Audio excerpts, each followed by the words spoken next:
Hey, what's up, everyone? Dan Hafner here. Welcome into this week's episode of the show.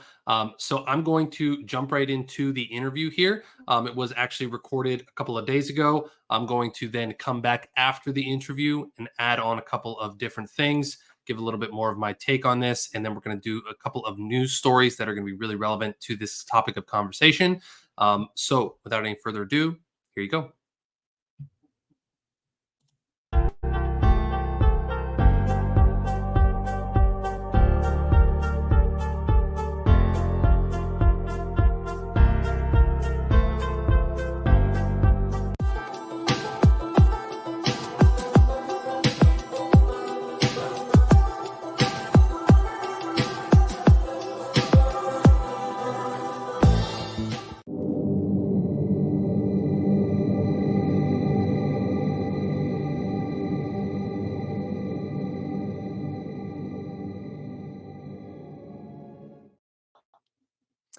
Hey there, everyone. Welcome into this week's show. My name is Dan Hafner. I'm joined today by my guest, Emanuel Rose. I'll introduce him here in a little bit of in a second here. But super excited to welcome you back to another week.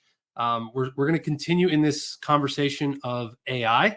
If you caught last week's episode, talked a little bit about, there's this human element to AI that I think a lot of people are overlooking. But some people, such as Emanuel, are not overlooking. So I'm really interested to get into this and talk about this. So yeah, Emanuel, welcome to the show. Tell us a little bit about yourself.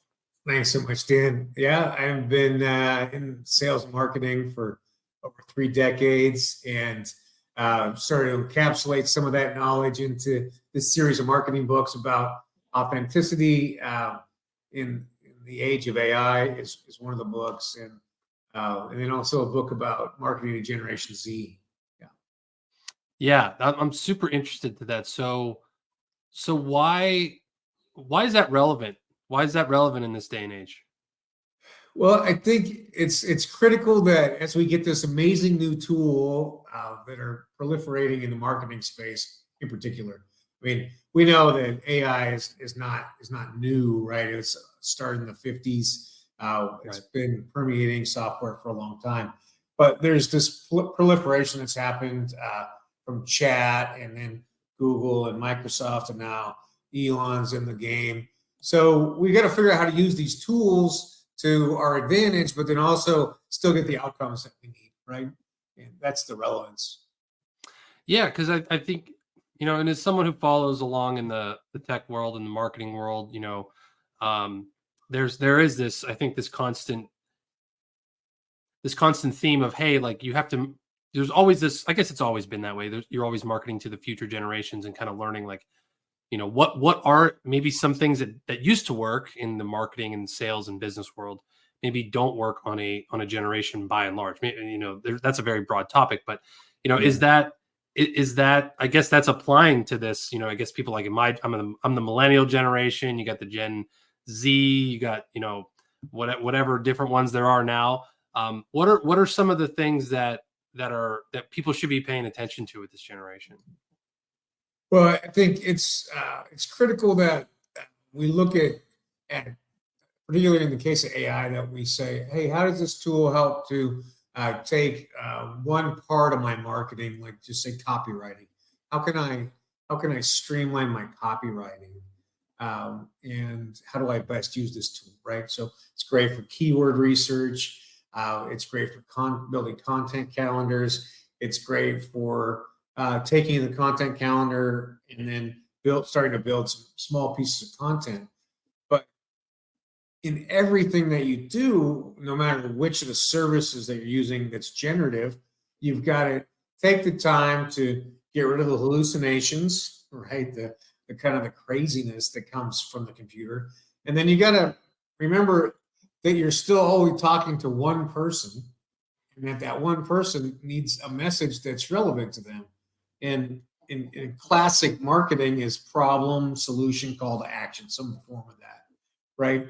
And so you got to take that, you got to mold it down and mold it down and mold it down, and then be on brand, and then also from a believable human voice, human to human. So it's a great tool, but there's still a lot of work to be done, even with that great tool.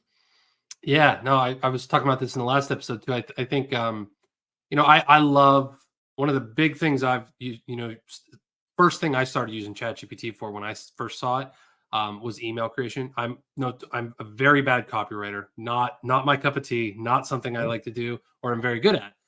So it's like, hey, write me an email of this, that, and the other thing, and then boom, right? And it will. Yeah. And again, it's a game of the better inputs you give it, the better outputs it's going to give you. So then it's like, hey, write this in a little more of a friendlier tone, or be a little sarcastic, or include different elements of this. I think that's when I really started to notice that. Right, you're right. It can do 95% of the work for you, but then in order to get that like human authenticity, last little piece in there, that you have to do. There's still work you have to do. It's not just going to do everything for you, right?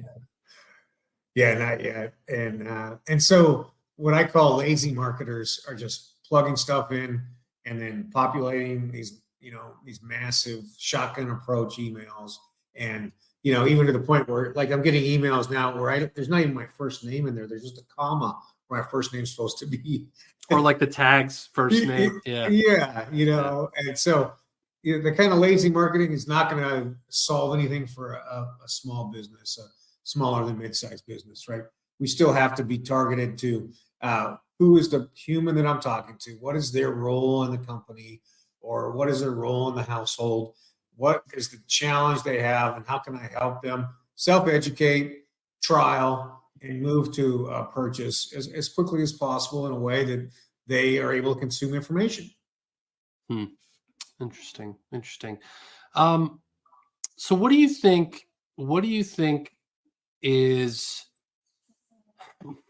I'm trying to think of the best way to word this. What do you think is like in the future? But is because I think a lot of the younger generation, they kind of have this. I think there's a lot of desire for companies to be more than just companies too. Like there's everyone wants to know that, hey, go to this sustainable business or this green business or something that's I feel like I'm helping the planet or whatever it is in some way.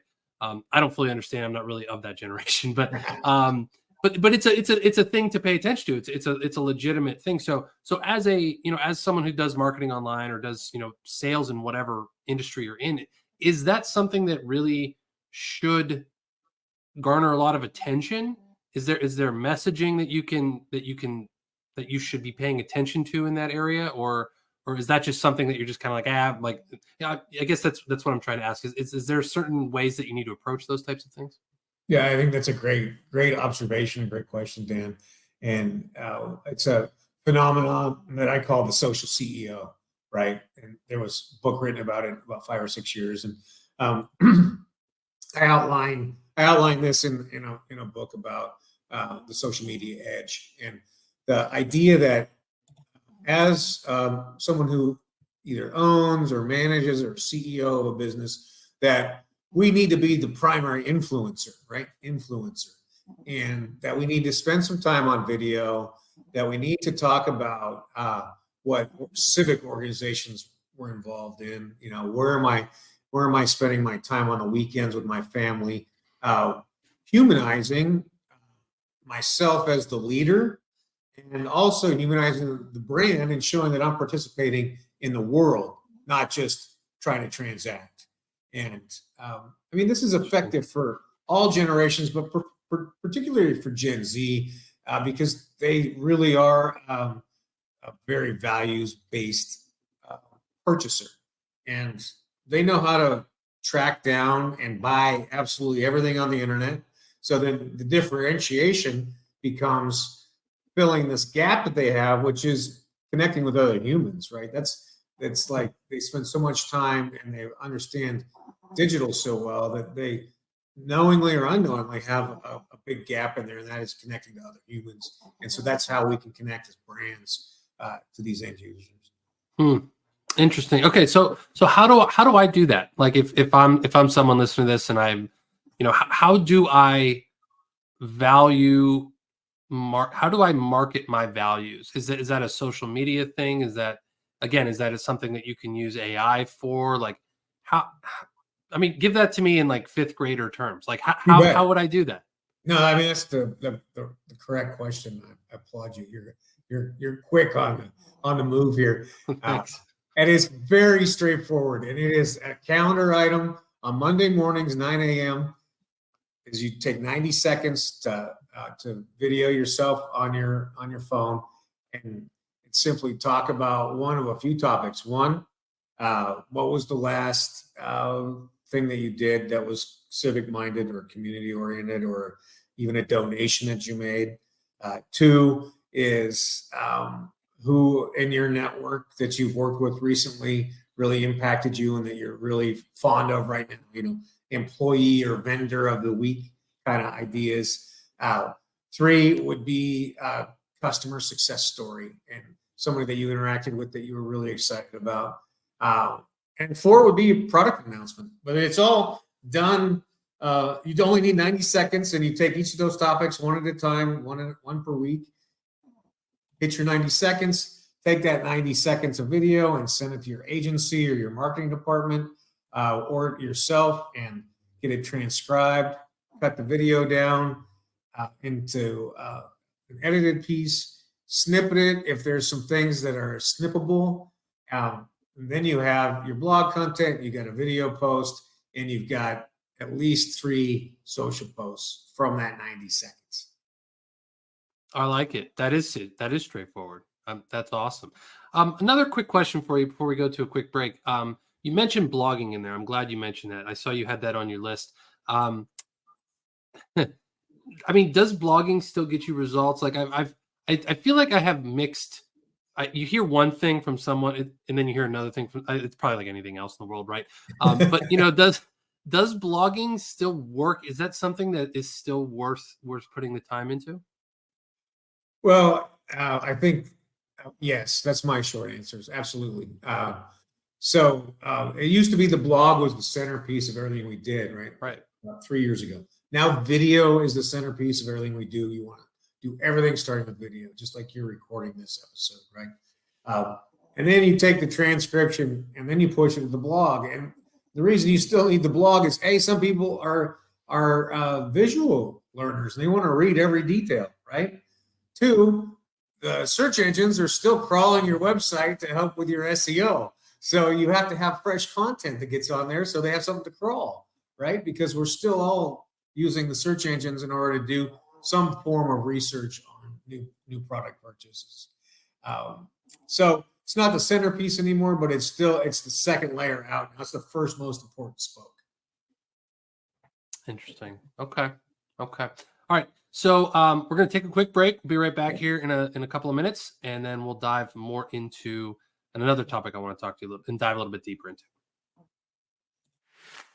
Introducing Launchpad, the perfect partner to help you launch your dream project to the world. We know that time is of the essence, and we're here to help you make the most of it.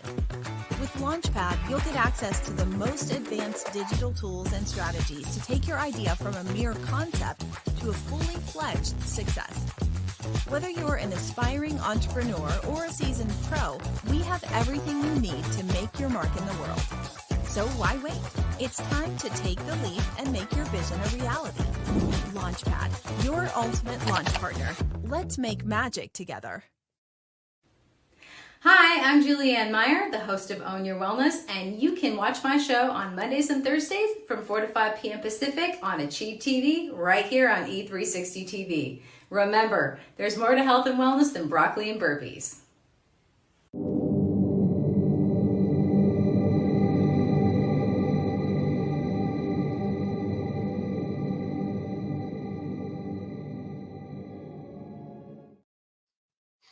All right, we're back. Got a little bit of a different layout here. I like this. All right, welcome back into the show. I'm talking here with Emanuel Rose. We're talking about authenticity in the world of AI in terms of marketing, sales, all this kind of stuff. So, Emanuel, you mentioned something here a few minutes ago, that was this concept of the social SEO, or I'm sorry, social CEO. Sorry. Yep. Can you let's go back to that. I kind of want to, that's an interesting topic. So can you go over that again? Like, what is a social CEO? You bet. and it's something that we're all familiar with because we see it every day. We see Elon Musk on Twitter or being interviewed by Joe Rogan, and he's talking about any one of his projects, right? And he's the biggest advocate for the Tesla, and he's the influencer, the primary influencer. And so that's what we're emulating, is that the CEO is the public face, or the owner or the manager is the public face, and that not just are they running the business, but they're also out there showing the world of what kind of person they are and what kind of work that the company does in order to help enhance the lives of the people who appreciate it.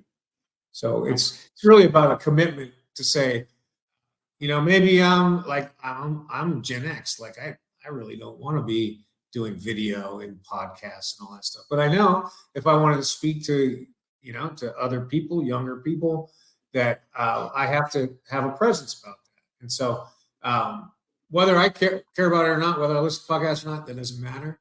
There's a lot of people who do pay attention to social media, listen to podcasts, watch TikTok, whatever the platform is. So we have to be committed to speaking to the target markets that we have. And that's interesting. That's that really hits home too, because I've gone through, I think in my, this is me being authentic social SEO or a CEO, right? I think I've had my ups and downs with, being social, producing content, getting back into doing the show and doing it in a lot higher of a level than I used to do it. Is kind of my attempt to kind of get into that and do those types of things. But I think you're exactly right. There's a lot, as entrepreneurs, as people trying to build businesses and do our own thing, we can tend to get kind of caught in the weeds a lot of times. Yeah. And taking the time to produce this content, to create blog posts, to do videos, to do podcasts, to do all this other stuff, at least in my experience, and I've seen it happen with other people, it tends to be like, gosh, I don't really want to do that. I don't have time to do that. I have all this client work to do. You have the same thing happen. So I can see where people get, caught up in that. And you're just like, man, I wish I could be like Elon, just go on all these interviews and just promote Tesla and promote Twitter and do all these different things.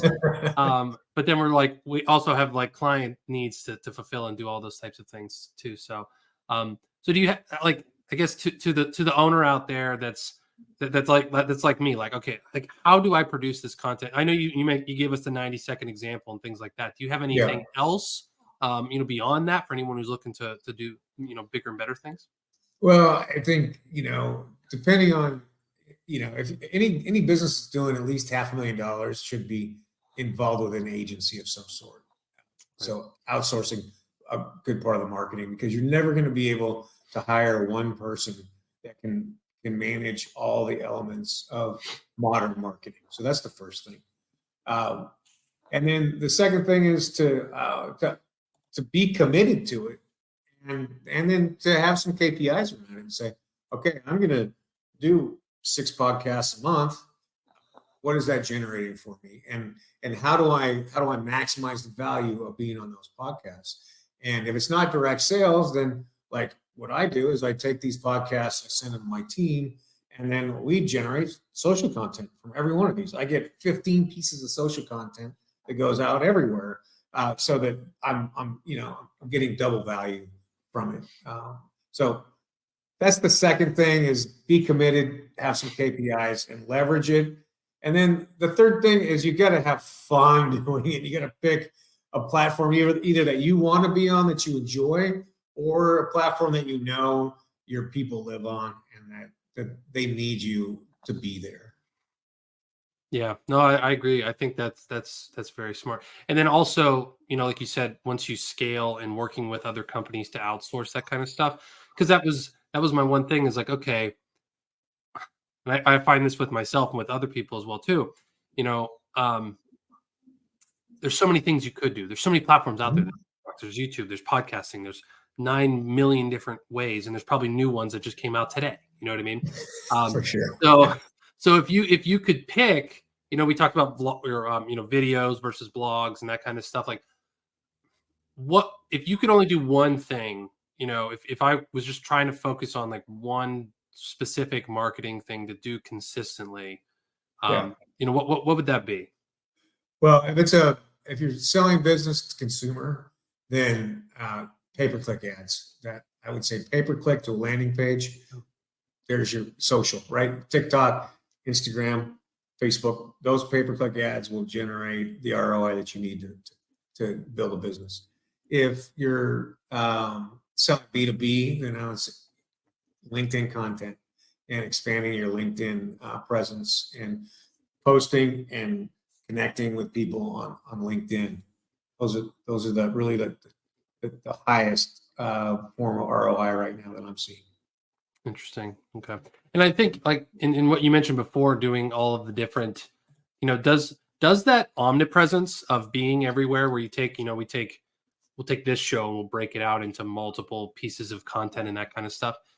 Does that omnipresence, does that actually help your authenticity? Well, that's a good question. Does it help your authenticity? It does if you are tuning things to the viewer on those platforms, right? Like you're not going to take your Twitter posts and put those on Pinterest, right? That would be an inauthentic cross-platform post. But you could take some Facebook and Instagram, and some of that will flip over and be similar. But I look more at the psychographics of it and say, well, who are the people I'm trying to reach and what is the message I'm trying to get to? So if I only want to sell to moms and I only can afford one platform, then I'm just going to go for Pinterest. And if I'm going to lace in a second one, then I'll go to TikTok or Instagram. But, let's stay simple and with the demographics and the psychographics so that we can nail one target market at a time cleanly, and then once that is covering or paying, then we can move on to the next target market. Okay, that makes sense. I'm curious. I was just thinking, what are your thoughts on? Have you seen all these different AI platforms out there that can create your social content for you? I'm curious what your thoughts are of those things. Are they rudimentary right now? I honestly don't have a whole lot of experience with them. I've seen them. I've been marketed, to them, but I've never really procured one or bought one or used one or really anything like that. I'm just interested, because you see people all the time, hey, generate 30 days of your social media content with ChatGPT in 90 seconds, and and I'm sure that it can create content, but again, it might not be super authentic. It might not be great. I'm just curious, do you have any thoughts on, any of those tools? Have you used any of those tools or anything like that? Absolutely. Yeah. I mean, the proliferation of tools in the last 120 days is mind numbing. Yeah. And, I can't keep up with it. Right. I'm trying to. So I have a couple of newsletters I subscribe to. Those guys are keeping up with it. And I kind of cherry pick from those. Are there tools? There's lots of tools that do it. I wouldn't recommend anything more than a week at a time of content creation. Otherwise, you're just going to bury yourself in editing and resolving all the things that we've been talking about, right? So no, I haven't found one that we're using yet. We're still doing this stuff by hand because in a lot of ways it's the most efficient. Now, like I said, building a content calendar or getting summaries from blog posts, to build one or two posts and then matching up with realistic photos. We'll use it for that, but I haven't found one yet that's just a plug and shoot. And I think we're a little bit of time away. I don't know. It's more than a year, but we're a little bit still a little bit away from that. Well, it's interesting too, because I think especially in talking about generational differences, and I find myself probably being a millennial, one of the earliest generations of this instant gratification thing, right? Of just, man, I just wish there was a tool out there that would just do all my marketing for me. I wouldn't have to do anything. I could just focus on what I love to do. And that doesn't exist, right? So there's always going to be this level of work. So I mean, this is probably a self-explanatory question, but it seems like, the people who are willing to do those types, like you said, I can have a calendar of hey, do this live video around this day, and then this week do this one, but I still actually have to do the video by myself, right? So I'm sure you see the people that are willing to do those things have the better results, right? Yeah, absolutely. And what we have to what our culture has a challenge with is that we always want to get the outcome without doing the work, right? Culturally. Right. Exactly. And it's not a new phenomenon in human nature. The Chinese have a saying that says, everybody wants to shoot the bow, but no one wants to pull the string. And so that tells me, right, this is at least a couple thousand years old. We've been dealing with this.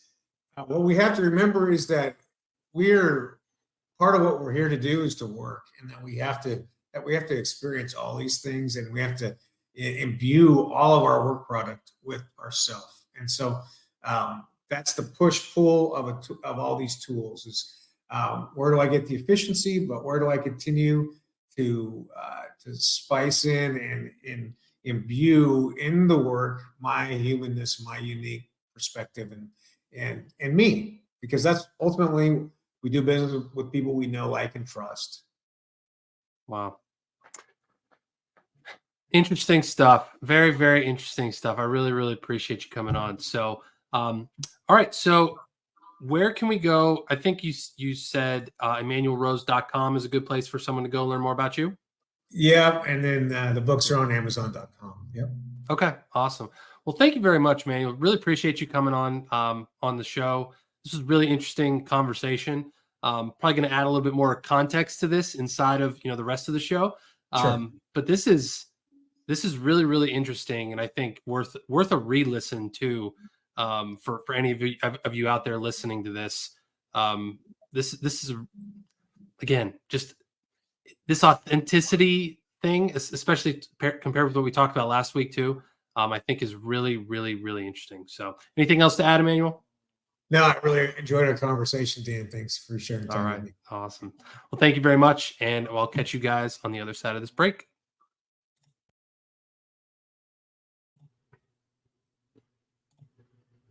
All right, welcome back. So yeah, that was a very interesting interview. I wanted to bring Emanuel on. I think especially after the last episode where I talked a lot about the world of AI. I actually have some really interesting stories I want to run through, like real world stories. I'm talking about like actual things that are happening in the world of news and politics and AI and how it's all kind of coming together. But before I get into those, this game of being authentic in this world, that's I think it relates to this show also. It's that there's a reason. I've gone back and forth with this show for a very long time. I started this show about 5 years ago.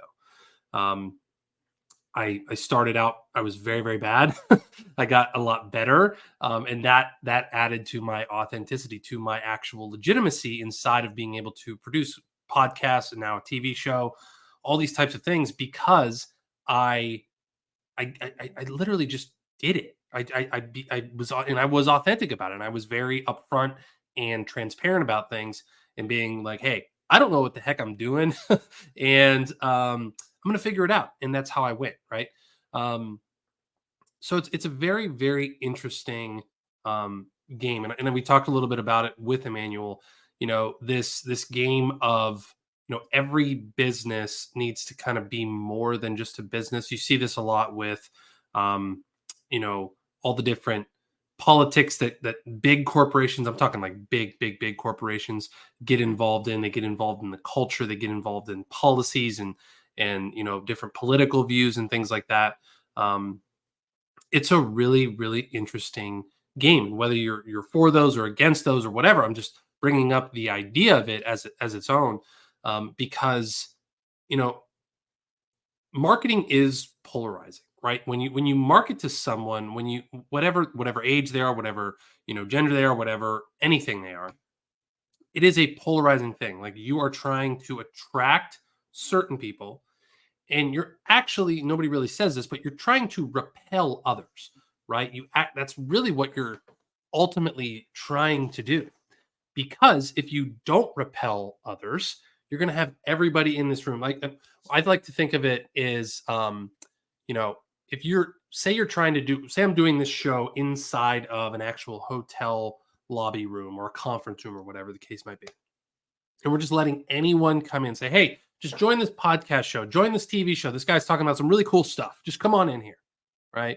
Who are you going to get? You're going to get probably, people who are traveling through, people who might have kids, people who might be, senior citizens, people who might be different races, different genders, everything. Like, you're just going to get this melting pot of people, because there's no context to it. It's just, hey, this guy's doing this show. It's talking about really cool stuff. Come on in here.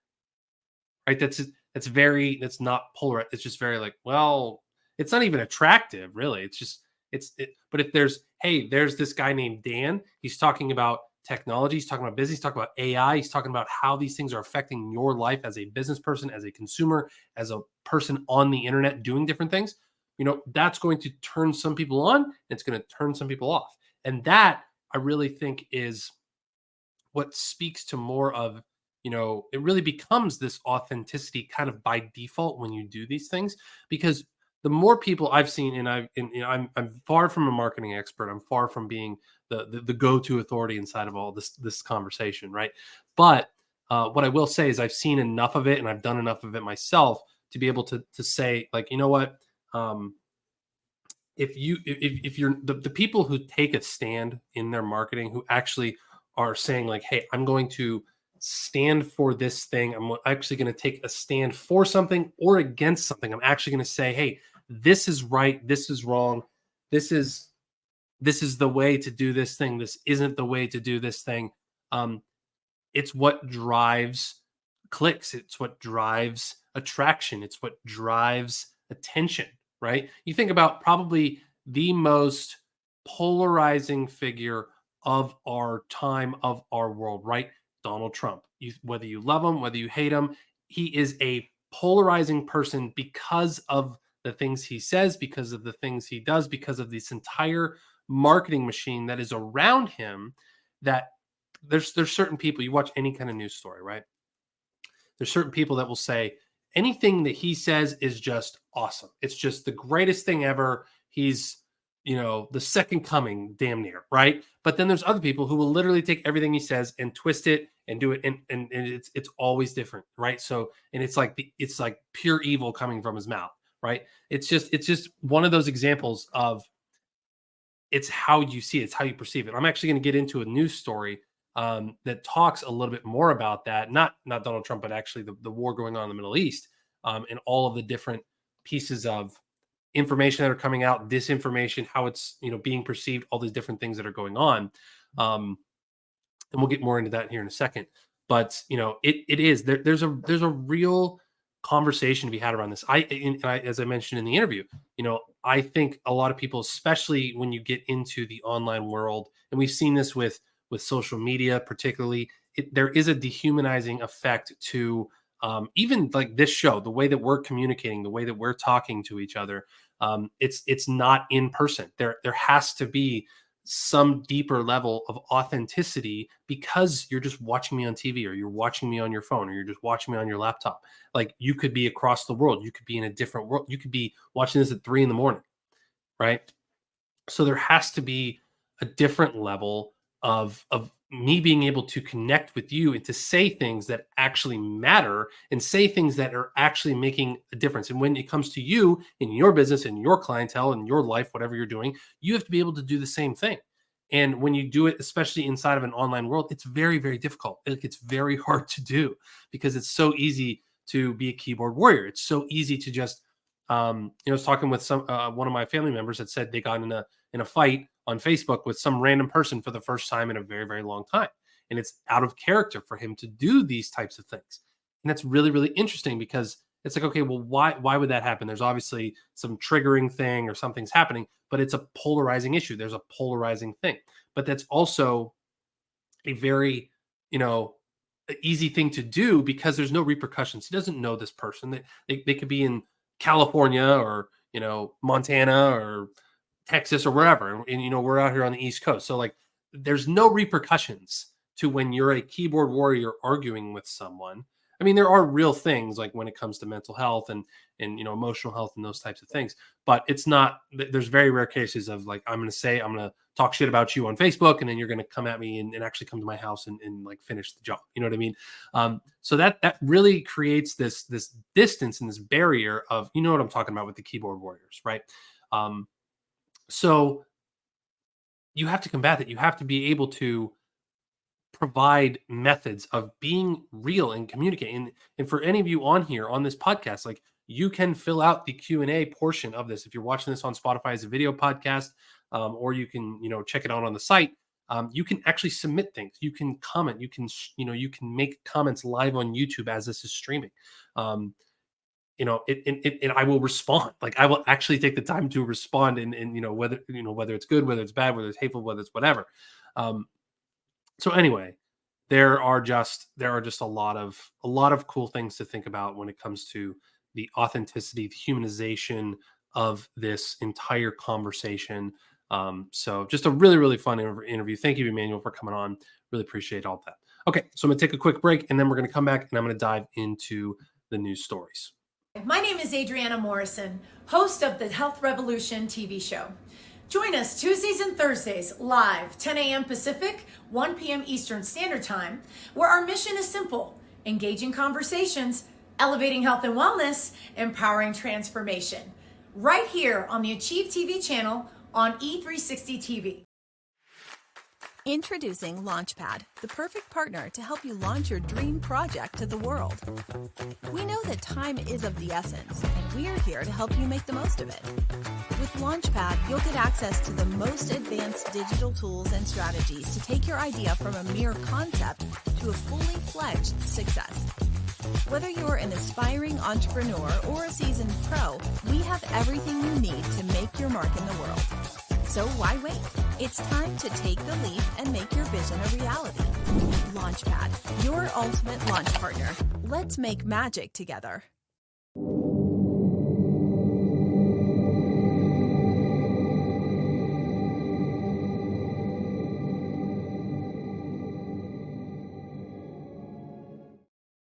All right, welcome back. So the first story I want to dive into, now these are stories I actually wanted to include about a week ago. So they are a tiny bit stale. I wouldn't say they're stale, but they were from 4 or 5 days ago anyway.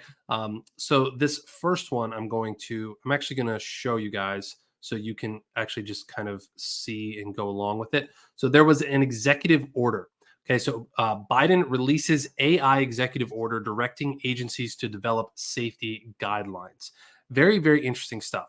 So President Joe Biden signed an executive order providing rules around generative AI ahead of any legislation coming from lawmakers. The order has 8 goals: to create new standards for AI safety and security, protect privacy, advance equity and civil rights, stand up for consumers, patients, and students, support workers, promote innovation and competition, advance U.S. leadership in AI technologies, and ensure the responsible and effective government use of the technology. Several government agencies are tasked with creating standards to protect against the use of AI to engineer biological materials, establish best practices around content authentication, and build advanced cybersecurity programs.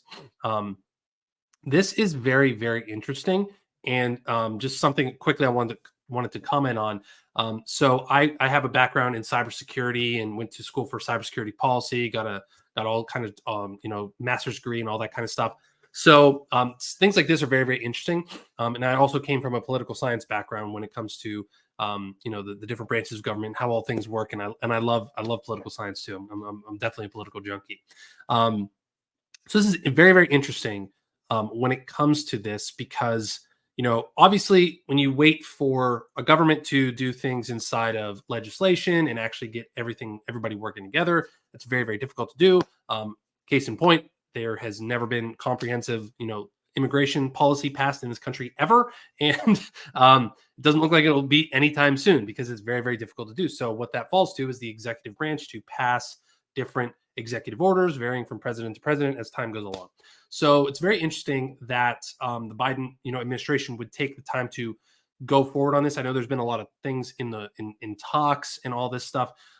So it's very, very interesting. Obviously, there's some kind of form of social and civil thing into that, and I'm not going to get into that. But with the privacy concerns, with the government using this technology and all these types of things, that's very, very interesting, because this is a wild west. Like, this is a new frontier for people. This is a new frontier for businesses, for consumers, for even businesses who are creating this technology. Now, like Emmanuel said, there's been AI around since the 50s. It's not a new thing by any comprehension. But as the proliferation of it has been in exploding in recent months and years, it's gotten more saliency in the public arena, and therefore it's going to have more misuse. That's just who we are as humans. That's our nature. We're going to misuse things. We're going to they can make all kinds of cool things, and we'll turn them into drugs, or we'll turn them into weapons, and that's just the nature of humans, unfortunately. So obviously there are concerns with AI of how can this tool be misused, and it's really sad that kind of we have to have things in place as a society, to say, oh wow, this awesome new thing came out, and now we have to figure out how to regulate it or how to prevent people from misusing it. And that's probably with all kinds of different, whether you talk about gun control, whether you talk about cars, drugs, alcohol, all kinds of different stuff, right? So it's really interesting that this would be a thing, and I'm actually going to dovetail that with another story, because this is actually more of a global thing, but also internally to the United States. So it's very interesting. I'd be really interested to see where this goes, because executive orders tend to be, they are what they are. They can be very easily overturned by next future presidents.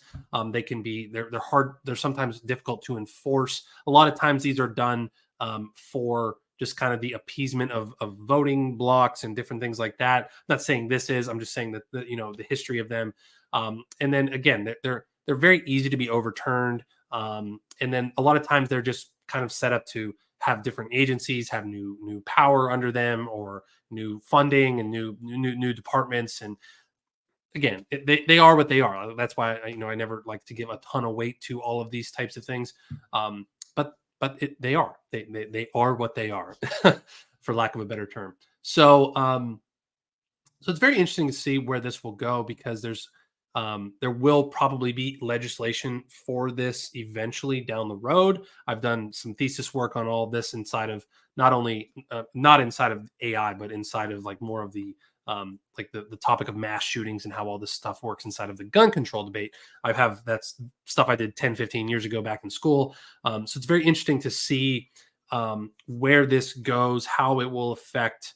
They say it will not affect, publicly released things like ChatGPT. They're not going to like recall things and then all of a sudden take it off the market to redo it and all this type of stuff. But moving forward, there's going to be new things input. And, I think there's good pieces to this. And I think there's, obviously concerns to it. I think it's good that not only are the CEOs of these companies actually calling for this and, kind of pulling back the reins on their own, forward advancement and stuff, which is not something you see very often. But it's good. I think Elon called for this too. Like, hey, like we really need to kind of pump the brakes on this AI stuff, because it's gotten so out of hand so quickly. And do we really know what we're doing? Maybe some of that was for marketing and for polarization. Maybe some of it wasn't. Maybe some of it was real. So it's hard to say for people like you and me who are just in the background and not really know exactly what's going on with all these things. But again, it's just something to be aware of, something to keep an eye on. But again, me, I'm always a person who will tend to be skeptical of really anything governmentally involved. That's just how I've grown up. That's just how I've become oriented to the world through my own experiences and my own investigation and my own questioning of things. So anyway, just wanted to put this out there, because I wanted to dovetail that with this story here, which I'll start sharing, which is actually inside of, as I mentioned, not only inside of the United States, but the larger world, as it would be, which is the G7, right? So exclusive G7 to agree AI code of conduct for companies. This was published back in October 29th. So it's, again, last week's stuff. But the group of 7, the G7 industrial countries, will on Monday agree a code of conduct for companies developing advanced artificial intelligence systems, a G7 document showed, as governments seek to mitigate the risks and potential misuse of the technology. The voluntary code of conduct, keyword, the voluntary code of conduct, will set a landmark for how major countries govern AI amid privacy concerns and security risks. The leaders of the group of the G7 economies made up of Canada, France, Germany, Italy, Japan, Britain, and the United States, as well as the EU, kicked off the process in May at a ministerial forum dubbed the Hiroshima AI Process.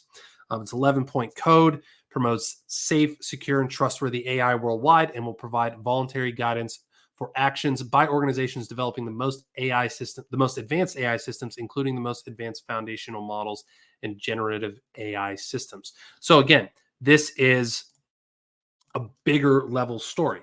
And it's very interesting because that's what a lot of these come out as guidelines, as things that are best practices for big conglomerates or big corporations to actually follow and implement. Which again, sometimes these things get broad stroke painted as the G7 is coming down with these hammer things that everyone has to follow, and the Orwellian world is coming to an end, and it's just not the case. It's just not true. It could be the start of those things, and that's what people like to always say. Again, very, very early to tell on all of these types of things, but it's very interesting that a global organization like the G7 is actually doing things like this and taking actions like this in a way that is very forward-thinking, very proactive in these types of things. So again, good things to it, bad things to it, interesting things to it, concerns to it, is what it is. All right. So another, I mentioned a story here that has to do with the Israel conflict and in the war, the Israel-Hamas war that's going on. So let me share this this guy right here. Yeah, generative AI is playing a surprising role in Israel-Hamas disinformation. Even as some feared the war would be the first in history to be flooded with machine-made fake images, that hasn't happened. The technology's impact on the conflict is far more subtle. Very, very interesting.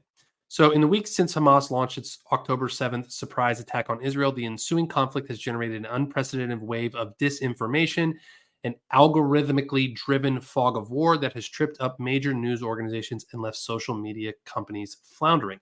Yet, amid all the deceptive images and video moving around on social media, the content generated by artificial intelligence tools has remained relatively peripheral.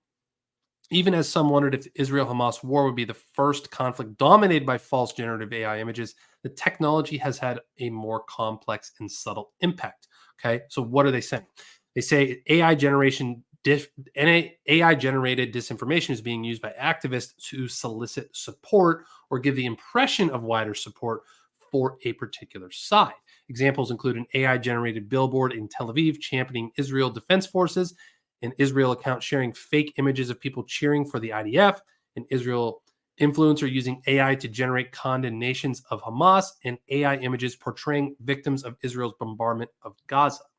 So a lot here, a lot. This is really interesting. Now, this was always what I remember hearing when ChatGPT first came out, that was going to be the big thing, right? When is the technology going to come along where somebody's able to take a voiceover of the president along with a video of the president that matches that voiceover with a very authentic looking background and crowd and environment, and go on and make very provocative statements against companies or countries like China, Iran, Russia, all these types of things.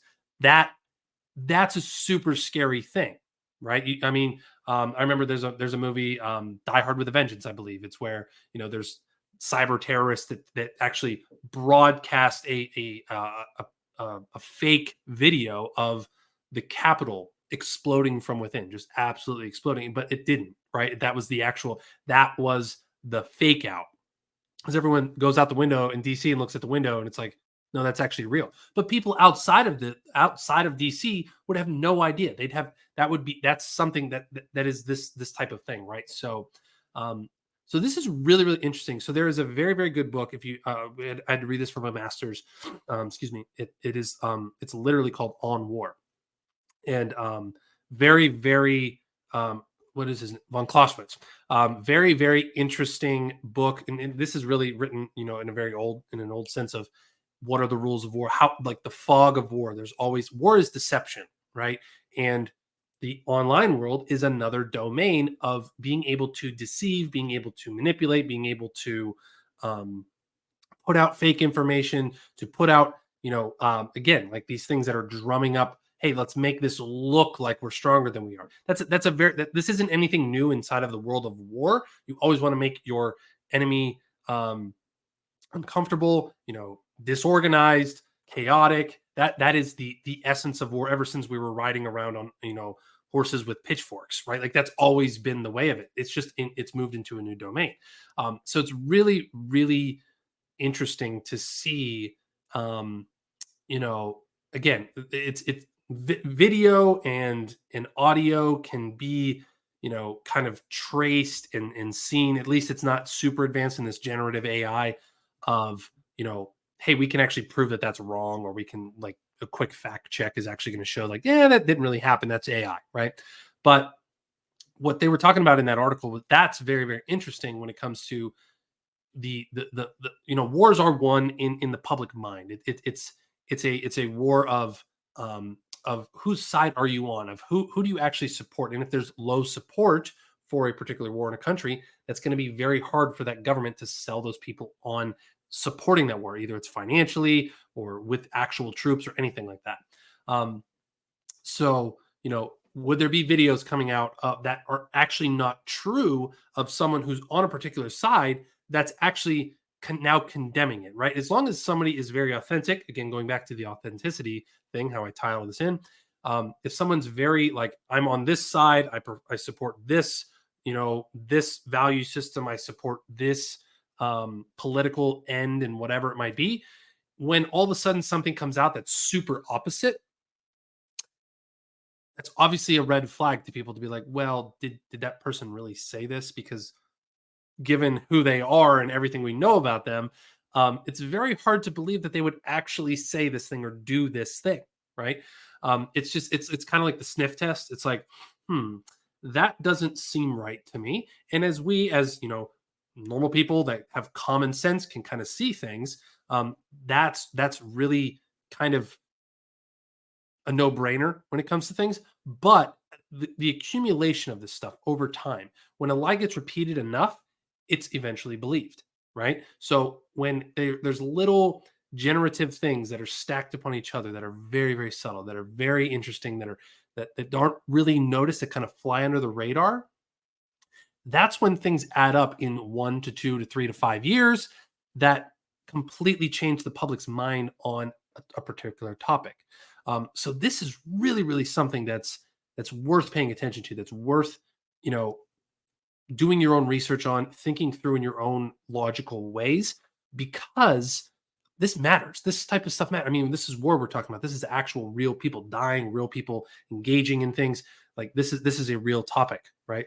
So just a very, very interesting thing to talk about. So those are a little bit of the stories that I wanted to bring to light here. I did have another one. I don't think I'm gonna have time for it. We'll probably include it maybe in the next episode. But tune in next week. I'm talking to a very, very interesting guest by the name of John Pethke. He actually, it's going to be one of our very first case studies here on the show in quite a while. So we're going to talk through how he went from having an app idea to bringing it to life, how he, like, all this different struggles, like literally a behind the scenes look of someone just like you who might be thinking about an app, thinking about software, wanting to use software to leverage things. How do you actually bring that to life? This guy actually did it. He's been going through the process. He's not made it to the high levels of success yet because it is still very new. So this is a very authentic word of the day, authentic story that I'm trying to bring to you to show this process of the real, not like the big flowery, like, hey, here's this cool startup that's a unicorn type of thing. Like, here's the real story of someone who had an idea and didn't know how to bring it to life, but figured it out and then is now going through the action, doing the real work of actually growing this thing inside of a logical business system with an app, with software, hiring people, expanding it, starting as a single person. It's going to be super, super awesome. So be sure to tune in next week, whether you're watching this on YouTube, on E360, whether you're listening to this on a podcast, anywhere you are. I super, super appreciate any ratings and reviews that you can leave, especially on Spotify. Really appreciate all of you on there as well for continuing to follow and support the show. So any kind of reviews, any kind of ratings are super, super appreciative. Share this show with someone who you think might find it interesting. All right. I'll see you guys later. Thank you for joining.